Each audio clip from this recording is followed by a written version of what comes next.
Baik, Mbak. Ya, baik Bu Lia, terima kasih. Bismillahirrahmanirrahim. Assalamualaikum warahmatullahi wabarakatuh. Silakan, Bu. Sore, salam sejahtera kita sekalian. Selamat Hari Ibu buat ibu-ibu semuanya. Mohon maaf, saya nggak pakai kodresnya, pakai kebaya, Bu, nggak keburu. Tadi mau ganti baju nggak sempet. Jadi sekali lagi saya 2 vikon yang sedang saya jalankan. Yang saya lakukan hari ini, vikon dengan para pengurus DKM, karena dalam arti bahwa ada beberapa hal mudah-mudahan ikhtiar saya, sehingga apapun bahwa meyakinkan para pengurus DKM yang lainnya, bukan kita melarang ibadah, tapi lebih kepada hal bagaimana kita melakukan social distancing dan physical distancing. Ini persoalan akidah memang gampang-gampang susah untuk mengingatkan, apalagi kita perempuan. Biasanya tantangannya lebih di situ untuk menghadapi urusan agama dan yang lain. Jadi sekali lagi mohon maaf, saya terlambat ikut bergabung dan mungkin hanya sebentar saya bergabung di sini. Ya, terima kasih Bu Edi. Silakan. Pada kesempatan ini saya ucapkan terima kasih banyak, terutama kepada kader-kader kesehatan, kader-kader para dokter, tim medis yang lainnya yang saya tahu persis bagaimana berjuang untuk bisa menyembuhkan orang yang sakit tentunya. Dan belajar dari pengalaman saya, next berikutnya, mungkin paparan ini sudah banyak yang sudah dilakukan juga oleh Bapak Ibu-Ibu semuanya, apalagi peta sebaran kita bukan lagi kita sudah menjadi kota pandemi, dan ini adalah hari keempat kita melakukan PSBB, mengikuti DKI Jakarta. Berikutnya. Next. Berikutnya, Bu. Saya bisa sendiri di sana ya. Nah ini Bu, jadi yang kita lakukan yang pertama adalah kami menjalin komunikasi dulu dengan Forkopimda, karena kuncinya di situ. Apapun yang kita lakukan, karena kita pemerintahan itu tidak hanya pemerintah kota saja, tapi juga dengan DPRD-nya. Maka yang kita lakukan komunikasi adalah meyakinkan DPRD Kota Tangerang Selatan, karena bagian dari pemerintahan di daerah. Dan juga tentunya dengan TNI, Polri, Kejaksaan, dan juga unsur yang lainnya. Karena kalau kita bersama di atas sebagai pemimpin, kita kompak, saya meyakini masyarakat juga akan melihat bagaimana kita melakukan kegiatan-kegiatannya, yaitu tentu kita koordinasi lintas sektor, optimalisasi sumber daya aparatur, sinkronisasi program dan kegiatan, dan yang tak kalah pentingnya bagaimana kita melakukan pemberdayaan terhadap masyarakat. Alhamdulillah, dari awal saya terus berusaha berkomunikasi dengan perbatasan kami, yaitu dengan pemangku kepentingan yang lainnya, partisipasi masyarakat, perguruan tinggi yang ada di Tangerang Selatan yang memang ada, terutama fakultas kedokterannya, baik UIN maupun juga UMJ, dan juga dengan pada saat di awal-awal masyarakat resah pengennya didisinfektan, padahal waktu itu disinfektan susah, maka kami punya Unpam yang memiliki teknik kimia yang membantu kami untuk mendapatkan obat disinfektan, hand sanitizer maupun juga yang lainnya. Di samping kami punya Puspitek, kami punya LIPI, kami punya beberapa organisasi pemerintah pusat yang ada di wilayah Tangerang Selatan, dan juga di samping pihak swasta yang tentunya juga banyak membantu kami dan juga unsur yang lainnya. Berikutnya, dan peran puskesmas menurut saya paling penting. Karena pada saat sekarang ini saya membuat satuan gugus tugas dan saya mengaktifasi satuan gugus tugas mulai dari tingkat RT, RW, kelurahan, dan kecamatan. Tidak mungkin mereka bergerak sendiri karena yang kita lawan ini adalah soal penyakit kesehatan yang tentu memiliki kekhususan keilmuan. Berbeda kalau kita ngadepin banjir. Kalau banjir kan kita dengan mudah pasti tahu, oh ya kapan surutnya, perkiraan, asumsi, hitungan detik, dan yang lainnya, atau menit, atau per jam. Tapi kalau virus kita nggak pernah tahu, jangan-jangan yang duduk sebelah kita pun juga sudah positif, yang akhirnya mau tidak mau kita harus karantina selama 14 hari. Jadi oleh karena itu, makanya kenapa kami dorong Puskesmas untuk bisa membantu para camat, para lurah, RW, dan RT dengan keilmuannya di bidang kesehatan yang dimiliki oleh Puskesmas. To detect, to prevent, dan to respond. Lanjut. Berikutnya lagi langsung saja. Untuk melakukan deteksi, yaitu melakukan surveillance ILI dan pneumonia melalui sistem kewaspadaan dini dan respon termasuk klaster pneumonia, melakukan surveillance aktif atau pemantauan terhadap pelaku perjalanan dari wilayah atau negara terjangkit selama 14 hari sejak kedatangan ke wilayah berdasarkan informasi dari Dinkes setempat.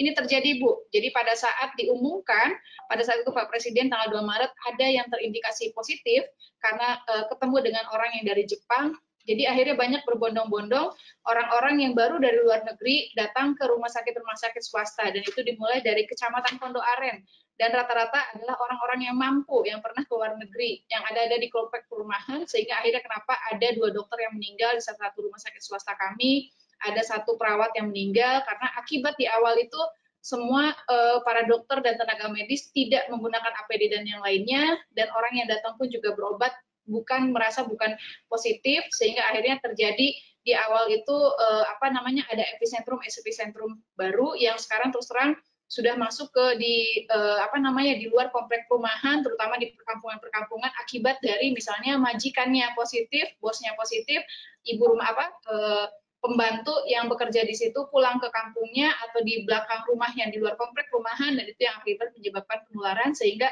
ODP dan PDP pun juga bertambah. Dan di awal memang saya tidak membuat kencang karena apa? Karena saya tidak mau juga membuat para dokter dan perawat saya, tenaga medis saya terkena penyakit, padahal waktu itu saya merasakan betul bagaimana kita mencari APD susahnya minta ampun, kita mencari VTM juga susah, kita rapid test waktu itu belum ada, dan yang lainnya saya merasakan betul yang saya hampir tiap malam telepon sana telepon sini, saya sudah melakukan pergeseran anggaran sesuai dengan Permendagri, kita punya uang puluhan miliar tapi kita tidak bisa beli apapun karena barang yang sangat terbatas, sehingga ini yang menyebabkan pada saat itu kami tidak bisa menghentikan epicentrum baru yang ada di wilayah Tangerang Selatan. Jujur terus terang Bu, inilah yang menyebabkan akhirnya sampai hari ini terjadi penambahan ODP, PDP maupun juga yang positif. Tapi alhamdulillah selama kurang lebih 2 minggu, 3 minggu ini kepelengkapan APD, hal-hal yang lainnya terus kita bantu, dan di satu sisi memang kekurangan kami adalah kami tidak memiliki PCR. Ya, ini menjadi hal yang tentu harus kita sampaikan ke Litbangkes, dan saya kemarin dapat lihat foto bagaimana bertumpuk-tumpuknya hasil swab itu ada di Litbangkes yang akhirnya sekarang ini kalau kita ingin ketahui, mungkin di sini ada hadir dari Litbangkes, mohon mungkin saya juga paham karena keterbatasan dari alat dan yang lainnya, mungkin ada terobosan di sini hadir dari Kementerian Kesehatan, apakah diperbolehkan misalnya rumah sakit swasta bisa kerjasama dengan kita untuk bisa yang mereka punya alat PCR-nya mengeluarkan hasil tes swab dan yang lainnya, sehingga kita akan tahu persis orang ODP, PDP ini apakah positif atau tidak, dan pelaksanaannya seperti apa, karantina mandiri, dan yang lainnya. Dan yang ketiga yaitu melakukan komunikasi risiko, termasuk penyebarluasan melalui media, dan membangun dan memperkuat jaringan kerja surveillance dengan pemangku kewenangan lintas sektor dan tokoh masyarakat. Alhamdulillah menyampaikan melaporkan kepada Ibu semuanya di sini, Tangsel sudah punya satuan gugus tugas bahkan sampai dengan tingkat RT. Pencegahan atau preventif, yaitu petugas menggunakan APD lengkap, PHBS untuk next berikutnya. Penanggulangan upaya, izin tolong slide berikutnya. Penanggulangan upaya kesehatan perorangan di pelayanan dalam gedung, petugas menggunakan APD lengkap, PHBS untuk pengunjung cuci tangan pakai sabun, screening pemeriksaan, menerapkan physical distancing, melakukan penyemprotan disinfektan di tiap ruangan, sterilisasi ruangan menggunakan sinar UV, yang kemarin pengalaman terus terang Bu, saya sempat dorong CSR buat chamber room disinfektan yang ternyata malah bermasalah. Ini yang terjadi, tapi alhamdulillah ya mau gimana lagi, karena sudah banyak yang memberikan bantuan, ya kita gunakanlah nanti untuk apa, yang pada intinya juga tidak sia-sia, karena di awal kami sempat salah kaprah berasumsi bahwa chamber room itu akan bermanfaat untuk menghilangkan COVID-19. Berikutnya, penanggulangan COVID-19 di lapangan oleh puskesmas. Lanjut Bu. Edukasi dan sosialisasi, melakukan pemeriksaan swab pada pasien, merujuk pasien dalam pemantauan ke rumah lawan COVID. Ini menyampaikan selama ini kami biasanya ke rumah sakit rujukan. Terima kasih banyak kepada rumah sakit swasta di wilayah Tangerang Selatan yang sudah membantu kami dengan keterbatasan kami, dan kami sedang membangun.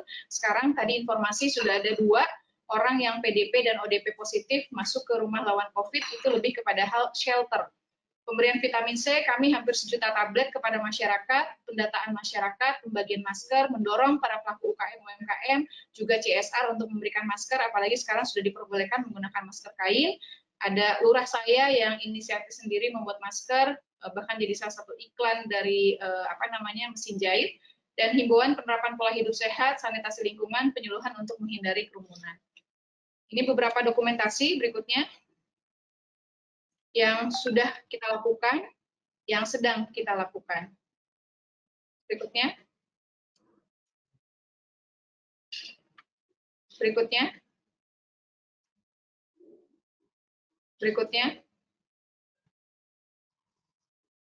Dan respon terhadap PDP pasien dalam pemantauan, yaitu isolasi diri di rumah, rujukan ke rumah sakit darurat, dan tentunya juga rujuk ke rumah sakit rujukan. Ini yang kita lakukan dengan terlepas dari apa yang menjadi kekurangan kita, masih banyak hal yang harus kita perbaiki.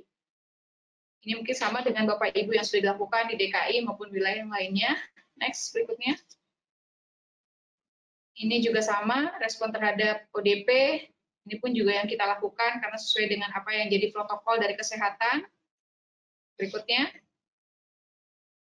OTG, ini yang menjadi masalah buat kami, dari 1.000 rapid test yang kita lakukan, ternyata ada 66 yang positif. Yang kadang masyarakat nggak mau dimasukkan atau disuruh karantina mandiri atau yang lainnya, tapi alhamdulillah kami sudah ada PSBB, insya Allah sore ini pun juga kami akan berdiskusi dengan Forkopimda untuk memastikan bahwa PSBB ini harus berbeda. Jadi sebelum ada PSBB, sebetulnya setelah saya pelajari, kita sudah melakukan anak-anak sekolah di rumah, kita bekerja dari rumah, beribadah dari rumah, dan juga tentunya cuci tangan, jaga jarak yang lainnya. Harus ada yang bisa pembeda. Apa yang sudah kita lakukan dengan skema PSBB, legalitasnya ada, dengan yang tidak. Setelah saya pelajari secara hukum, karena saya dari bidang saya di bidang hukum, adalah penegakan sanksi, yaitu baik sanksi administratif maupun juga sanksi secara pasal 93 Undang-Undang Nomor 6 Tahun 2018. Karena bagi saya, PSBB dijalankan tanpa ada sanksi itu ibarat suatu hal yang biasa saja, sehingga masyarakat masih saja tidak berdisiplin, masyarakat masih saja melakukan aktivitas, dia tahu jaga jarak, dia tahu kalau keluar rumah hanya keperluan yang lain, tapi masih ada ego yang lainnya. Pernah saya tanya sama masyarakat saya, kenapa keluar rumah? Kita udah 3 minggu lebih, Bu, hampir sebulan diam di rumah, bosen, nggak ngapa-ngapain. Jadi ada rasa itu yang dirasakan oleh masyarakat di rumahnya masing-masing. Berikutnya. Nah ini sangat penting, pemberdayaan masyarakat dalam rangka penanggulangan COVID-19. Jadi kita terus dorong orang untuk berpartisipasi, santai satuan gugus tugas, mungkin nanti saya minta untuk di-share apa yang sudah kita lakukan, inisiatif yang sangat luar biasa. Bagaimana sebetulnya kunci keberhasilan di wilayah kita pun juga saya tidak begitu percaya atau tidak begitu meyakini tentang checkpoint, sehingga akhirnya kami putuskan checkpoint di wilayah Tangerang Selatan hanya 7 titik. Jadi 7 titik itu hanya di Pondok Aren, di Rawabuntu, di Sandratek, yang perbatasan dengan Jakarta, yaitu dengan dan Pamulang dengan berbatasan dengan Depok, maupun juga dengan Kota Tangerang yang lainnya. Karena kuncinya kita melakukan checkpoint adalah di tingkat RT dan RW. Bagaimana kita mengajak Pak RT, Pak RW peduli, sehingga masyarakat kalau mau keluar rumah seperti apa dan bagaimana, itu yang terus kita dorong, kita lakukan. Checkpoint hanya sesaat, bisa begitu saja dan lebih kepada seremonial, tapi yang apalagi jalan kami banyak jalan tikus, sehingga masyarakat juga lebih mudah untuk keliling kemana-mana. Inilah yang kita lakukan, kenapa satuan gugus tugas di tingkat RT dan RW kami berikan kewenangan sesuai dengan tupoksinya, dan juga tentunya dalam rangka untuk memaksimalkan orang tidak bepergian kemanapun, itu di hulu. Dan PR kita bagaimana di hilir, memastikan sarana prasarana, SDM, yang lainnya adalah memastikan orang bisa sembuh. Jadi PR kita adalah untuk memutus mata rantai, adalah yang sehat tetap sehat, yang sakit harus kita sembuhkan, yang sedikit sakit tentu juga harus sembuh. Ini beberapa hotline yang ada di kecamatan, kita bagi karena kita ada 7 kecamatan, berikutnya. Next.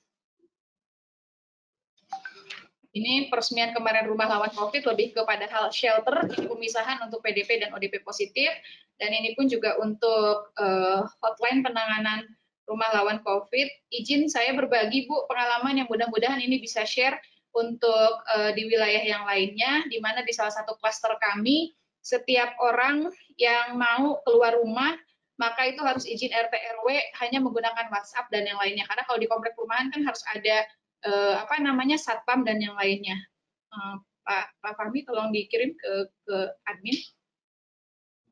Tolong kirim ke adminnya, saya nggak hafal nih adminnya siapa. Untuk bisa ditampilkan.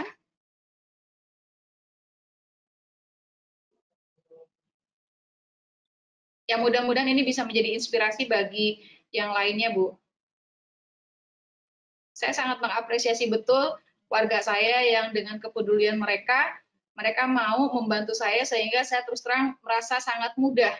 Dan kita tinggal PR saya, insya Allah diskusi kami hari ini dengan Forkopimda adalah bagaimana memberikan efek jerak kepada masyarakat yang tidak menyadari bahwa kumpul-kumpulnya mereka, bahwa tidak disiplinnya mereka, tidak saling mengingatkannya mereka, itu akan mempengaruhi orang yang berdisiplin. Karena kunci keberhasilan memutus mata rantai, menghilangkan COVID-19 bukan siapa yang dokter bekerja, bukan perawat yang bekerja, bukan lagi persoalan misalnya kepala puskesmas yang bekerja, tapi semuanya harus bekerja. Tidak ada tidak dengan kapasitasnya masing-masing. Jadi kalau hanya mengandalkan Kementerian Kesehatan, mengandalkan pemerintah, nggak akan pernah berhasil tanpa ada saling dan juga kedisiplinan.